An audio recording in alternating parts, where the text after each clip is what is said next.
Dinajpur party অফিসে মাননীয় প্রধানমন্ত্রী শেখ হাসিনার নির্দেশে আজকে 7ই মার্চ বঙ্গবন্ধুর ঐতিহাসিক ভাষণ উপলক্ষে জয় বাংলা লেখা হচ্ছে এবং আওয়ামী লীগ পার্টি অফিসে আওয়ামী লীগ দলীয় ব্যানার এবং জাতীয় পতাকা উত্তোলন।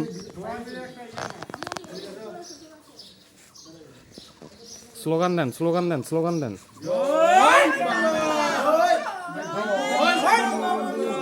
শেখ হাসিনা আসবে, বাংলাদেশ আসবে, শেখ হাসিনার ভয় নাই, রাজপথ ছাড়ি নাই, শেখ হাসিনার ভয় নাই, রাজপথ ছাড়ি নাই, শেখ হাসিনা আসবে, বাংলাদেশ আসবে, বাংলাদেশ আসবে, শেখ হাসিনা আসবে, জয় বাংলা, জয় বাংলা, জয় বঙ্গবন্ধু। জয় বঙ্গবন্ধু।